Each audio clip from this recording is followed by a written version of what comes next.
more extreme versions of DC-style politicians up and down the ballot.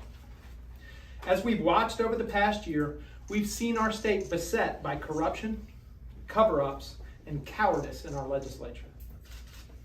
We've shared your frustrations. We've heard your concerns. And as of yesterday, we've nominated a slate of candidates we think will make you proud. We have nominated veterans and ministers, veterans and educators, veterinarians, moms, dads, and community leaders from all across Arkansas. Because they've stepped up, our state will have more contested elections for the state legislature than at any time in the past decade. Arkansas is at a crossroads. Our legislature is wildly out of balance with the priorities of our people. Instead of working to strengthen our public schools serving 95% of students, this governor and her MAGA Republican supermajority have diverted hundreds of millions of our tax dollars to private schools that are not held to the same standards as your local public school. This legislature has enacted the most extreme abortion ban in the country, forcing children and victims of violent crime to stay pregnant. And in the bigger picture, they have bowed down in every way imaginable to this governor's largesse and her administration's out-of-control travel and spending, covering up for her at every turn.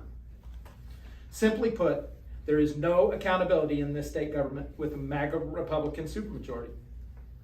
The only answer is for voters to implement a check on this out-of-control administration and send a meaningful minority of Democrats back to the legislature this year. Democrats consistently earn 35% of the statewide vote in Arkansas. Doesn't matter if you're Dr. Chris Jones or President Joe Biden.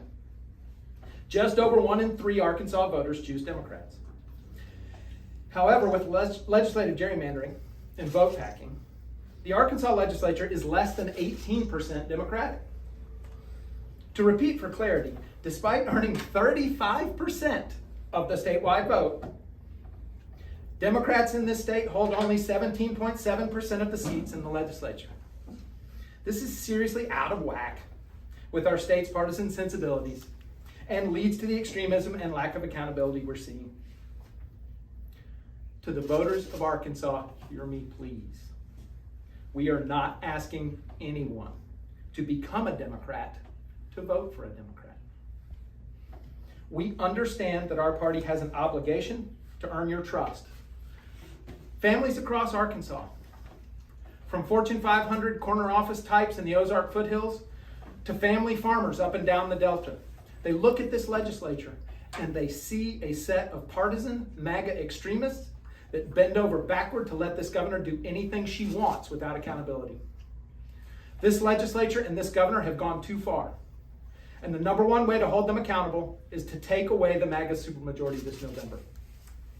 I will close by sharing some numbers from a private poll conducted by the Democratic Party of Arkansas on February 8th through 12th of this year. We spoke to 970 registered voters in Arkansas statewide and attained a margin of error of 3%. From among this group, we learned that voter preference for state legislative candidates on a statewide level mirrors the partisanship I discussed earlier.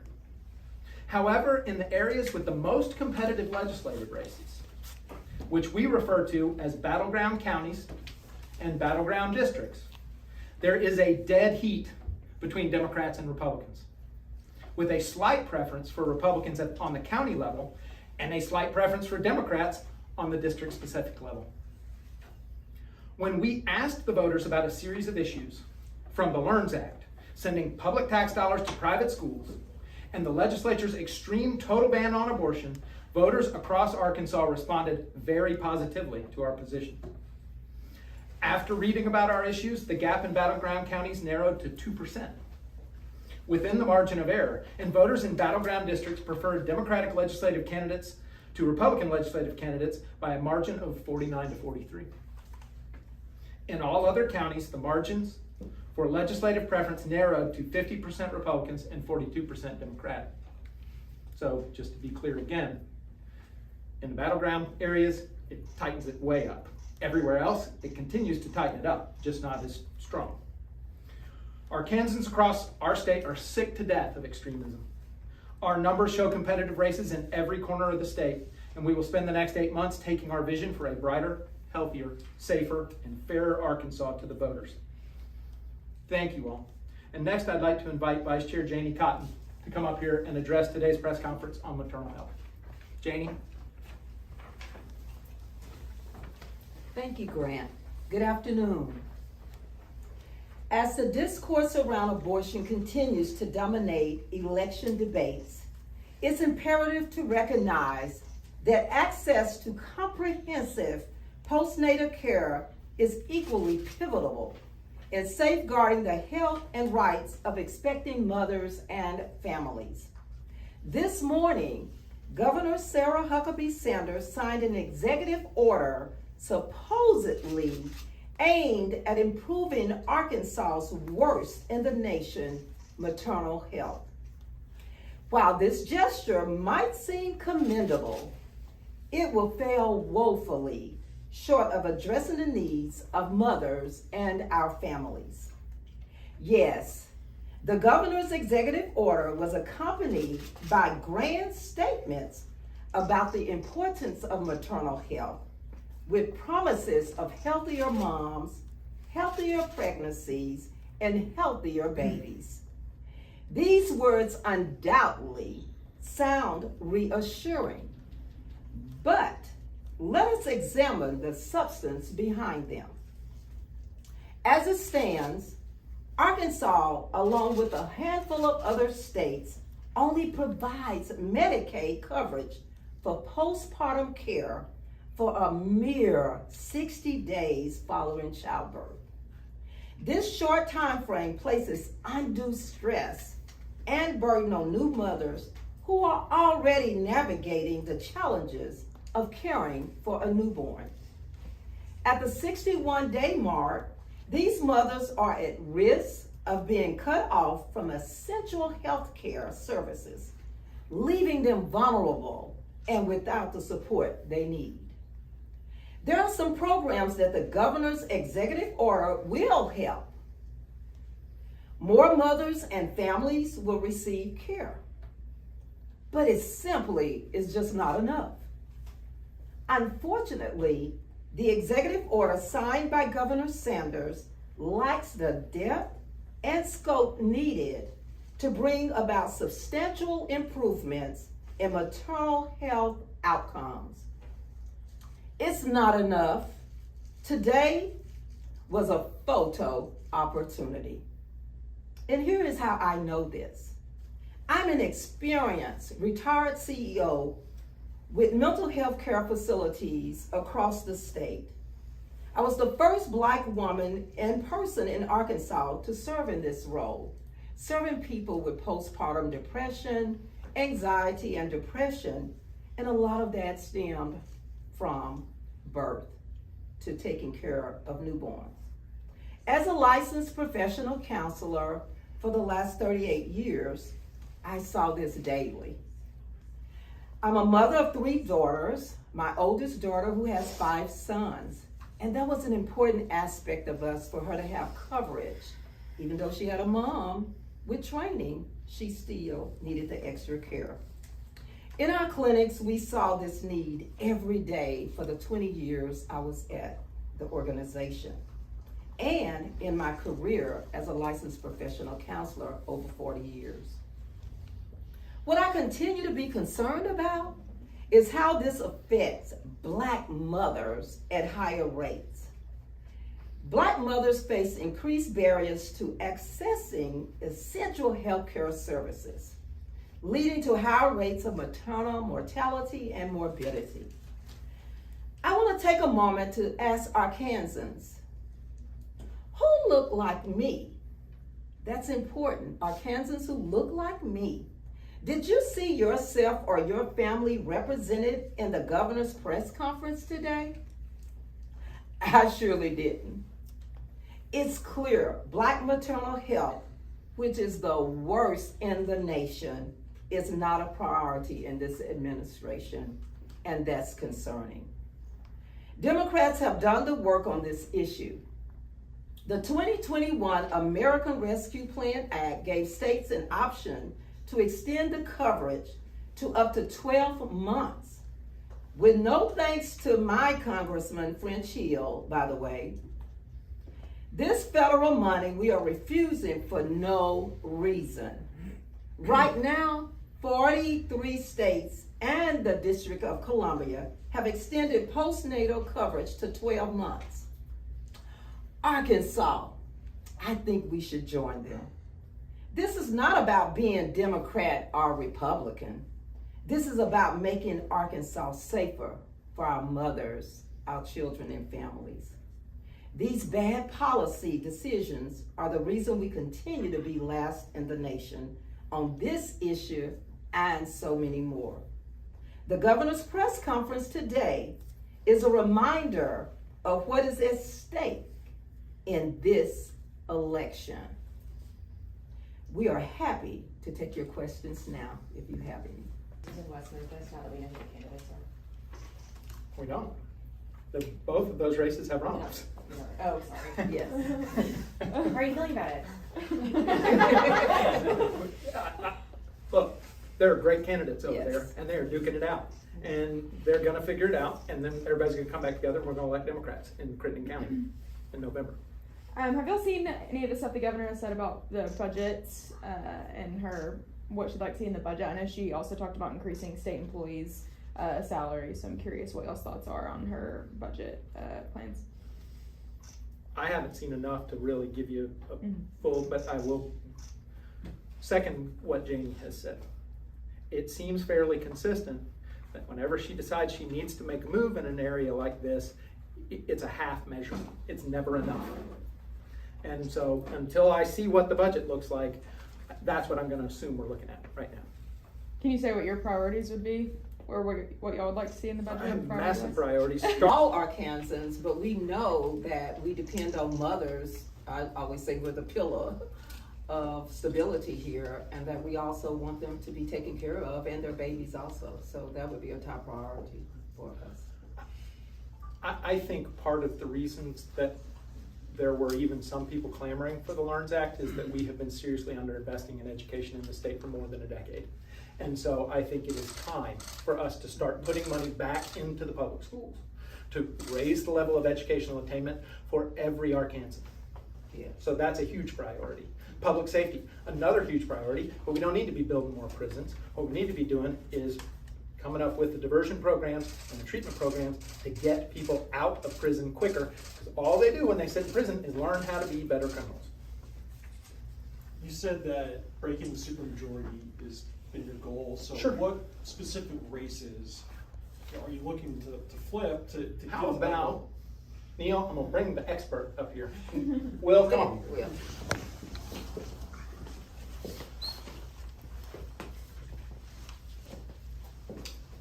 And that's not just an illustration. Hey y'all, I'm Will Watson. I'm the strategy director for the party. We're not going to get into hyper specifics on any specific race, but you can see here the map that we're willing to share with you. You can see the entirety of the 2nd Congressional District based on our polling is in what we would call battleground districts. And then, shocker, the races that have been closest in the last decade are races that are still going to be close in 2024. But again, to go back to some of the comments that both Janie and Grant made about our poll and about what we're hearing and seeing from candidates on the ground. This map is the scrimmage line. We went back to sports metaphors. This is a starting place for an 8-month-long general election. We expect to see other counties added to this map based on the hard work that our candidates are doing around the state in every corner of the state. To your question, we still have a couple primaries that are being settled right now, and I think we'll see the map expand. But we also know that inside these battleground counties are more than sufficient number of districts to take away the MAGA supermajority, to give a measure of accountability back to the people of Arkansas, and to sort of return some balance and replace some rubber stamps in the state legislature. So you said the entire 2nd Congressional District is included in that, so does that mean that you think that you're gonna flip that seat, you know, in November? Absolutely, we're definitely gonna replace French Hill in Congress. No, I mean, I can't say anything with certainty, but I know that we have a fantastic candidate for US Congress. We're featuring that race in particular because we're sitting in the 2nd Congressional District right now, but Colonel Jones is here. His record speaks for itself, and you'll get to know him better over the next 8 months. But again, to go back to what we talked about in November, this is the strongest candidate recruitment period that the state Democratic Party has had in over a decade. And the candidates who stepped up to run, if you look in particular at the concentration in the 2nd Congressional District, you're talking about White County, Faulkner County, Saline County, Pulaski County, where the bulk of the population is, in some lower population counties around the perimeter. Nearly every single race in the 2nd Congressional District is contested by a Democrat and a Republican, except for the places where the Republicans didn't bother to challenge us in Pulaski County.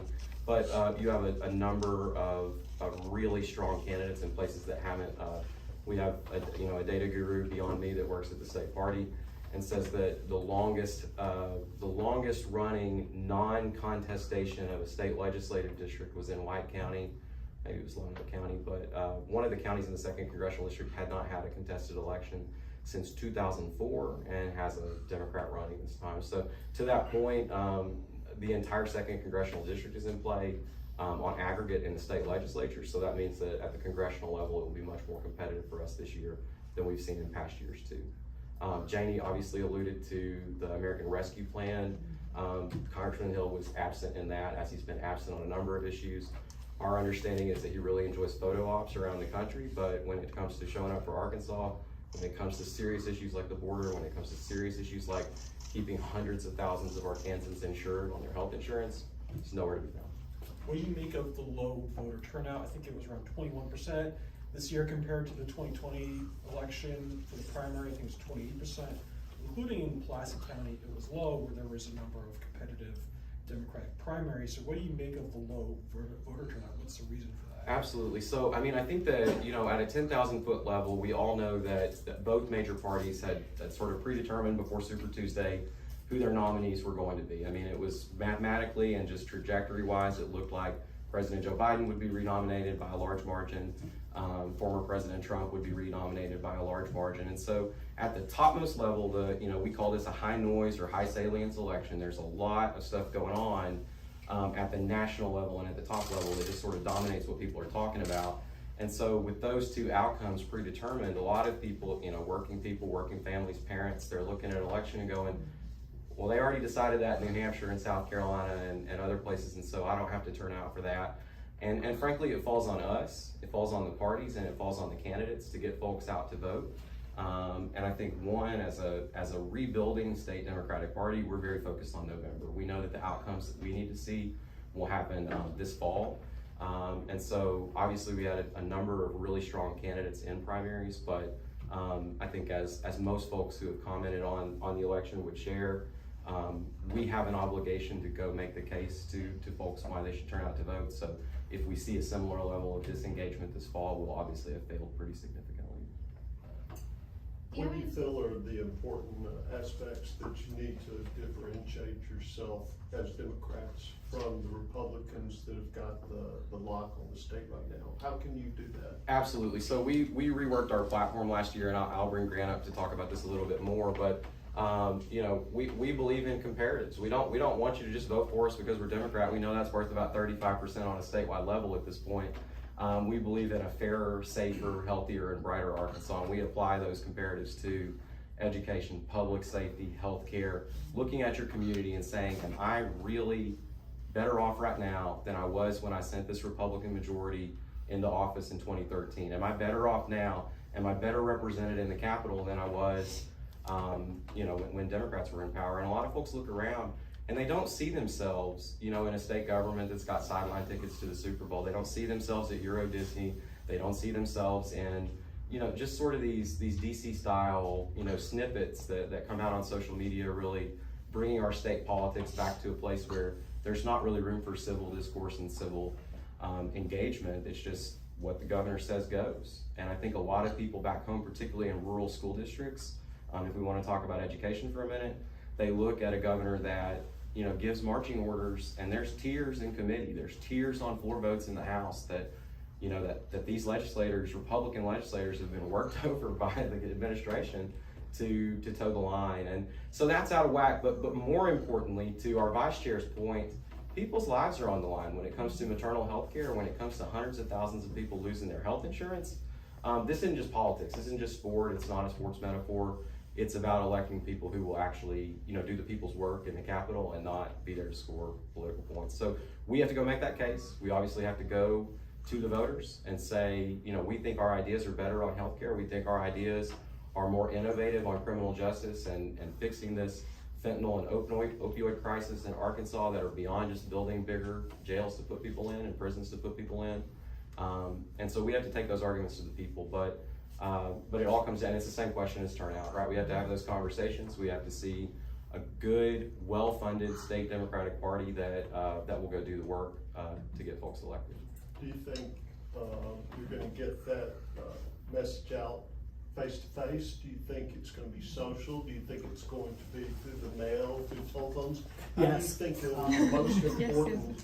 Absolutely, all of the above. I mean, I'm an alumnus of the 2008 presidential campaign, where we essentially, you know, our entire thesis was that change would happen person by person, block by block. We have a cadre of candidates, a core of public servants who are running, who believe in those conversations, who know that the only way to change this, I'd give you as an example, in West Springdale, District 19, it was House District 19, it was a very close House race. Our candidate there has knocked over 500 individual doors before the primary. It may be more than that at this point, but understands that going person to person, home by home, to have conversations about how to flip that district. It was very close in 2022. We expect it to flip in 2024. And Will, just to give another example, I talked to Steve McGee this morning to congratulate him on his victory yesterday in Conway, and said, "Tell me how you did it." And I knew what his answer was going to be, because Steve in the last cycle became an absolute convert to the notion of being on the doors and talking to your constituents. And I said, "So how'd you do it?" He said, "You know how I did it." I said, "Tell me." And he said, "We knocked hundreds of doors, talked to hundreds of my constituents." I said, "Okay, you coming to Fayetteville this Saturday where we're having our state committee?" And I said, "I may need you to get up and tell some people about that." We've got, as Will said, some of these folks who've been doing this for a long time, who have figured out what's been going wrong for the last couple of cycles, and they're rededicating themselves to getting directly in front of their constituents and having these tough conversations, and it's critical. I mean, isn't that a bad sign that you need a veteran lawmaker to tell fellow No, Democrats that they need to knock but on Neil, doors? let me tell you why. And the Republicans talk about it all the time. We controlled everything in the state for 135 years. We didn't have to do anything. We barely had to file for office. We just got elected. There was no tradition of direct voter contact in the state, period, for a long, long time. The people who brought it here for the first time, the Republicans in the 90s. That's how they built what they've got now. So, yeah, I mean, in a perfect world where we have to tell people, but it's just never happened before. It's starting to happen, like it's supposed to. Anybody else? So is that your specific plan for getting better voter turnout, is more door knocking? Like that very specifically is the plan? Oh, no, I think, as Will said, it's every piece. It is being on the doors, it's being on the phones, it's digital, it's mail, it's all of it. It's got to be the complete look. You got to get these people surrounded. You know, the smart people tell you what, you got to have 5 touches. We will get our 5 touches. I'd like 2 of them to be in person. So I think you need 8 flips to break the supermajority, That's right? So is that the specific number that you're looking for in November? You're looking for 8, or is it a different number? I think we've got more than 8 on the board. Okay. Is it 10, 20? You know, what's the number? What do you think? So again, you know, we're not going to tell you everything about our secret plan to break the Republican supermajority in Arkansas. I don't have it; it's not here. But there is a more than sufficient number of both state House and state Senate seats on the ballot that we see as, you know, to use a couple of phrases that we do use internally. There are eminently competitive seats that you would look at. These are not surprises to the Republicans. They are Republicans who are very tired of having to run against Democrats because we've contested the seat every year for 10 years. And we've lost some races by 20 votes. We've won the races a few years ago, and then they gerrymandered the seats so that we would lose it again. And then, you know, they're just hyper-competitive spots. I mean, to rattle off a handful that, again, are no surprise to anyone, but you could quickly add up to more than 8 seats. If you look at the I-49 corridor in Northwest Arkansas, where rapid demographic change, urbanization, and population growth makes us very competitive in Northwest Arkansas. Again, a series of seats that run from West Little Rock all the way to Jacksonville that are suburban, exurban, Pulaski County, and Faulkner County, that are, again, historically very competitive seats. So I'm not telling y'all anything you And don't to Will's know. point, Janie, what'd you lose by last time? Janie ran one of those seats last time, and your margin was? About 400 votes. Yeah. And so when you look on, you know, again, like the map that shows some of the counties at the county level, you know, you start to think about, you know, hyper competitive races. I'll give you as an example. Republicans did not bother to field a candidate in West Little Rock against Representative Ashley Hudson this cycle. Thank you for that.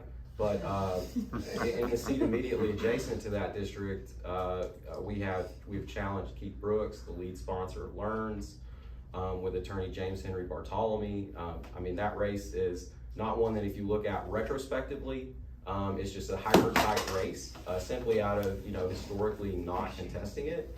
But it's a prototypical district of those districts that have shifted heavily from MAGA extremism to a more moderated, you know, Democratic centrist type of candidate. And so, you know, that's again, you know, that's not your top 8 if you're looking historically at retrospective performance for Democrats, but it's certainly in the top 15. And we, you know, our range changes on a daily basis. We get pressed, you know, someone will email and say, hey, can you send me those 12 districts that you were talking about? And it's like, I'm sorry, the numbers changed to 16. And then it's like, okay, can you send me the 16? And 5 minutes later, it's 18. And so there's not any one set. As you all know, this changes based on the work of the candidates. We let the, you know, the resources and the attention follow the hard work. And, you know, y'all are all on social media. You see which candidates are out there doing the work. You also see, you know, on our opposition side, you know, which candidates pop off on social media but do very little substantively in their communities. And so, you know, it's a long general, 8 months is a long general election, so we'll let the data and the performance sort of shape where we go.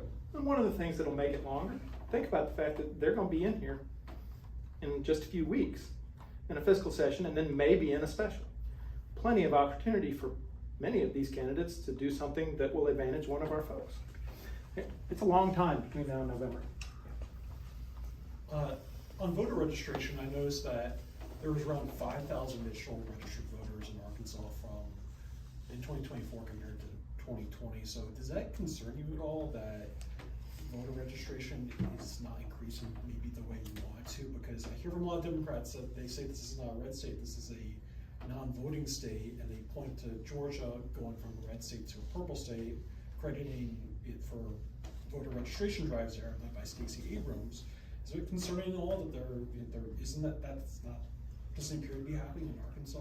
Yeah, I think it should be concerning for anyone, not just about voter registration, but about our participation that we've talked about a little bit today already. That, you know, in a healthy, functioning democracy, regardless of what party, what side you're on, increasing citizen engagement, increasing the number of people, particularly from working families and people that just feel this disengagement from American politics. They look at the parties and they don't necessarily see themselves, or they look at the process and they can't distinguish, you know, either between the two sides or why it would be important for them individually to get out and vote. You know, there's a number of things that we could kind of explain, you know, for why participation, whether it's registration or ultimately showing up at the poll, could be reduced or diminished.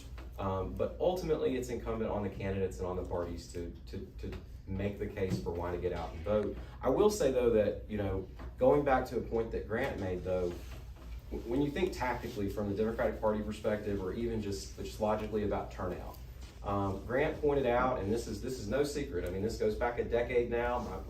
My friend, I'm going to make a pitch for my friend John Davis in Fayetteville, has written a book called From Blue to Red. It's tracking the history of sort of the last 15 or 20 years of the Democratic Party in Arkansas, and recommend you check that book out. Obviously, Democrats won't really enjoy that narrative of red to blue. But when Grant makes the point that 35%, it doesn't matter if you're an underfunded, scrappy, citizen leader from the middle of nowhere who files to run as a Democrat. In the state of Arkansas, you get 34, 35, 36% of the vote. More than 1 in 3 people vote for you, okay? In this state legislature right now, only 17.7% of the seats are held by Democrats. That's a 50% reduction in representation of the number of people who show up to vote for Chris Jones or Joe Biden or Hillary Clinton or any of the folks who've run in the past 10 years statewide in Arkansas. They get 34, 35, 36% of the vote. But when the legislature is only 17.7% Democrat, that is part of the reason we see these policy outcomes that are wildly out of whack with where the average Arkansan is, because our state legislature is not reflective. I'm not saying 35% or 36% is a great place to be as a Democrat, but I'm telling you that there is a massive difference between 17.7% and 35%. And so that's really where the focus is before we think about, these structural insufficiencies like registration and turnout. It's really more about making the legislature match what the population of Arkansas is really. And Neil, because you brought it up, I just have to say, and you and I have talked about this before, Atlanta, not a good comparison. 6 million people in greater Atlanta. They collect their signatures a whole lot easier than we can here. I mean, Will mentioned, growing, Northwest Arkansas. Oh, no. Washington County, Benton County, Right. I mean, That's right. shouldn't be registering voters there. I mean, Oh, I think we are. But again, it's a lot fewer people than there are in Atlanta. Last question. Y'all got it? You were.